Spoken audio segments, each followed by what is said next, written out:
कल्याण पूर्व आणि पश्चिमेला जोडणाऱ्या धर्मवीर आनंद दिघे पूल हा डागडुजीसाठी बंद करण्यात आला होता।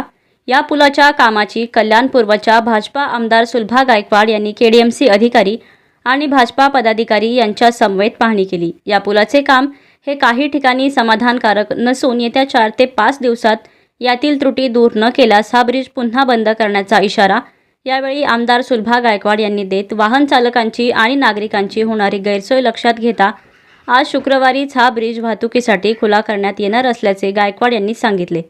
तर आगामी काळात वालधुनी ब्रिज आणि प्रल्हाद शिंदे पुलाची देखील लवकरच डागडुजी करण्यात येणार असल्याचे आमदार सुलभा गायकवाड यांनी सांगत नागरिकांनी सहकार्य करण्याचे आवाहन केले।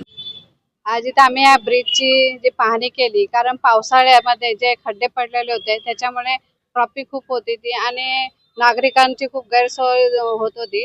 तर आता हा जो आपल्याला 4 तारखेला खुला होणार होता, आज संध्याकाळी हा आपल्याला मोकळा 4च्या नंतर हा ब्रिज चालू होतोय आणि जे आपले नागरिकांची जी काही गैरसोय होत होती ती यांची सुटणार आहे आणि हा ब्रिज खुला केला जाईल।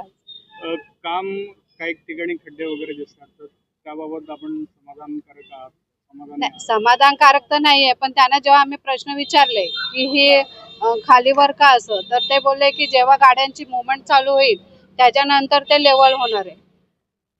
गाड्या चालू झाले तर ब्रिजचं काम होतं आता त्यांनी आम्हाला सांगितले की 4-5 दिवसात म्हणजे पूर्ण हे लेवल होऊन जाईल आणि नाही काय झाली तर आहेतच ना त्यांना काय पुन्हा 4-5 दिवसात काम नाही झालं तर पुन्हा आपण ब्रिज बंद करणार? हा बंद करून परत त्यांना हे करायला लावणार, आपण पूर्णतः करायला लावू।